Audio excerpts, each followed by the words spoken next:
Hi, my name's Emma, and I'm an intern for Hartford Next working on their Get Out to Vote project, and I'm here with Professor Dang Do. Thank you so much for coming in and chatting with me today. For starters, can I get you to tell me your name and a little bit about your role in the Get Out to Vote world? Yeah, hi. My name is Dang Do. I am an assistant professor at Trinity College in the political science department. I'm currently leading an initiative called the Hartford Voter Captains Project. And that role led me to work with the Hartford Voting Coalition. So, what does your work look like with the Hartford Voting Coalition? I'm a coalition member. I help plan various different things with them. But the working committee that I'm on is the topic is, why don't people vote and what can we do about it? And the Hartford Voter Captains Project really fits in with that framework because we are trying to do something about it. So the idea of the Hartford Voter Coalition's project that we're working on attempts to get out into the community and recruit what we call Hartford Voter Captains. And their job is to go into their networks and to recruit or mobilize people within their networks to vote. Engaging underrepresented and disengaged communities is vital in this election, especially in Hartford. Mm-hmm. In what ways does the Voter Captain Project and your work with the coalition engage with these groups? That's a great question. So the whole idea behind the Hartford Voter Captains Project is to figure out ways in which we can mobilize people, especially those of color or those who've never voted before. We think that we have the secret sauce or the ingredient to help really get these communities out. And it was really about sort of the relational side of things. So we work from the perspective that relationships work most, especially when it comes to talking to people about voting or civic engagement.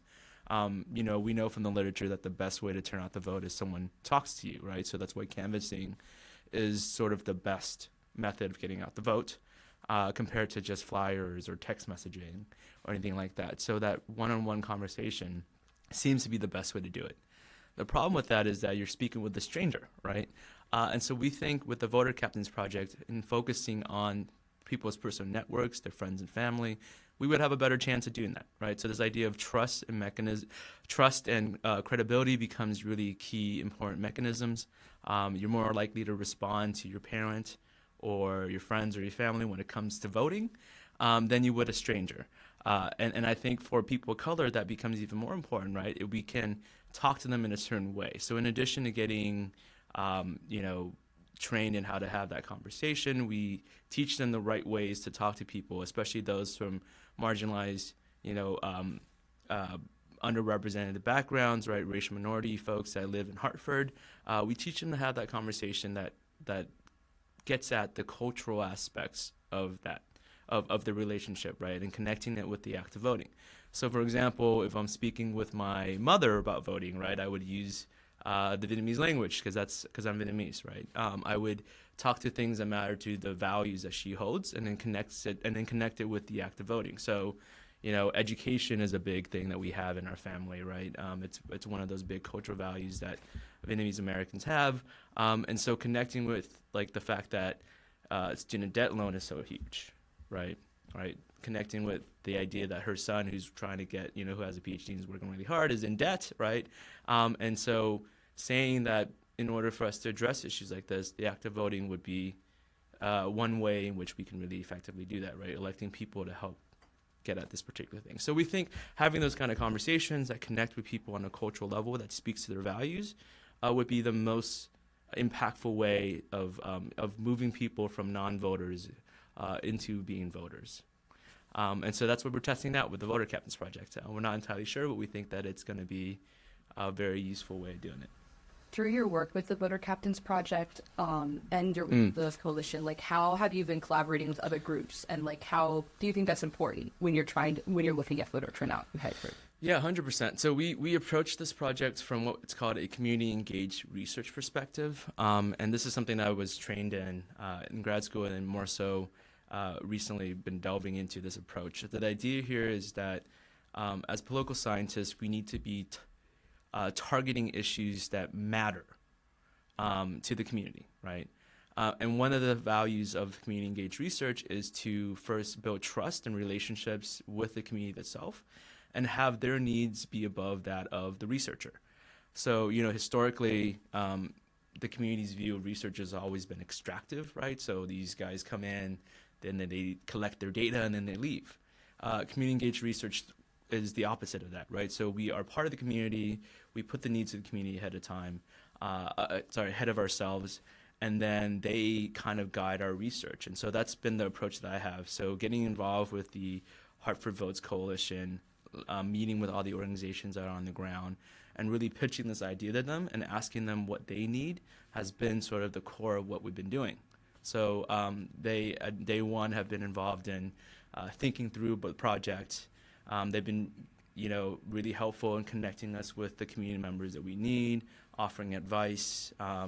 Richard Frieders showed up many times to all of our events, right? So it's sort of this approach where these community organizations are at the center of what we do. And it's been really, really impactful, right? And so at the same time, I've been working to help support the other initiatives that the other coalition members have, right? So one of the things we worked on is a survey to help understand exactly why people don't vote, that each coalition member can go out and collect on their own, and sharing that data to help plan for future things. We've been working really hard to produce graphics and these voter cards that are available and distributed among the community, and also the various organizations that are working on getting out the vote. So it's sort of this two-way street where we work together, and there's this reciprocity of like, I help you, you help me kind of a thing. And that's been really at the core of the way we've approached our research, and it's been really rewarding. Switching gears a little to focus on talking about getting out the vote for young people, which has historically had low voter turnout. How did you address these barriers as a college professor and also working with your Voter Captain project?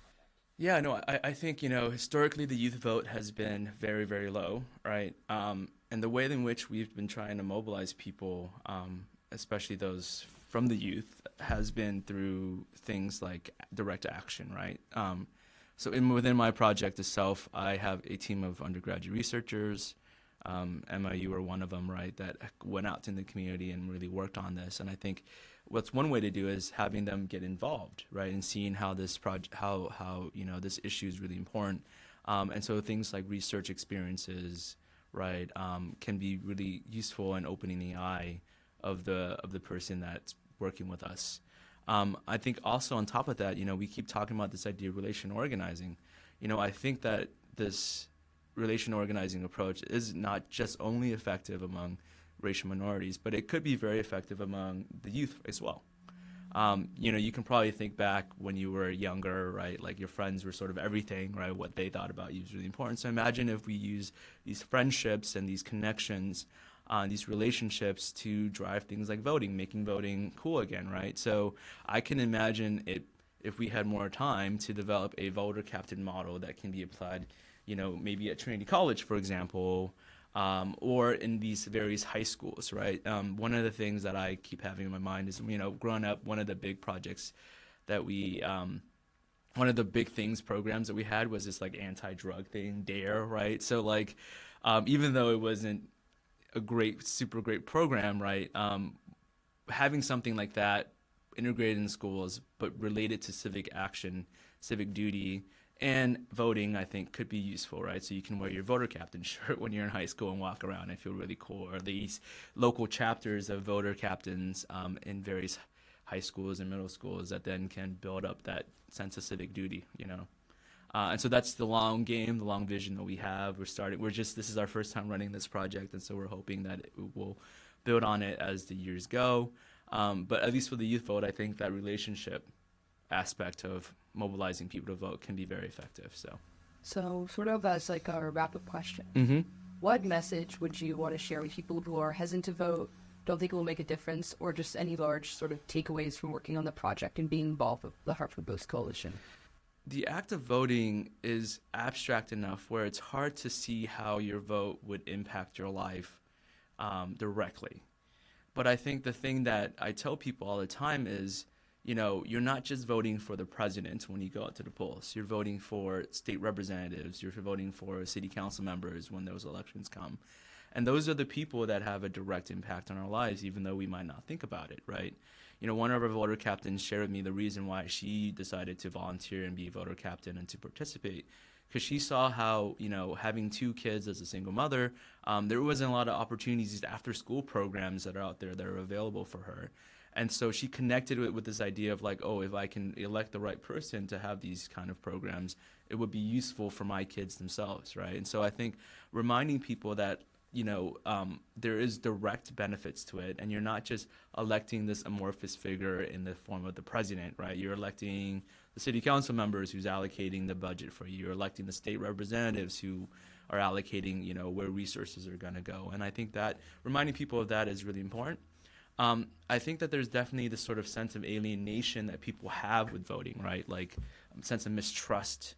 But the thing that we should also recognize is, the way we overcome that alienation is to kind of lean into it, right? So once you've done that first step, take the first step to participate, you'll see how easy it is and how effective that is in building your own feelings when it relates to civic duty. So I think those are the things I would say is, hey, it matters directly to you, and here's the ways that it would. The second thing is that, like, it's, once you do it, like, just take that first step, and once you do it, it doesn't seem so wild or crazy, right? It's really just a habit that you can build on. So those are the 2 things. Oh, and then for the overall view of what the Voter Captains Project is, I hope to continue this program every year here at Trinity, but within the community itself.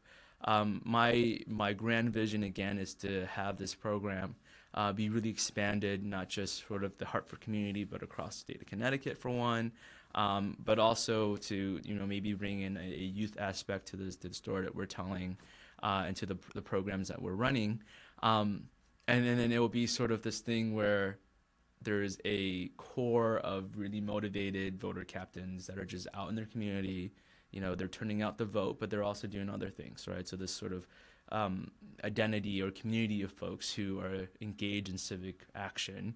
And so that's sort of my grand vision, right, is that Trinity will be the home to this core of people who are motivated, who come from the community. This interview was brought to you by Hartford Next's Get Out the Vote initiative, funded by the Hartford Foundation for Public Giving.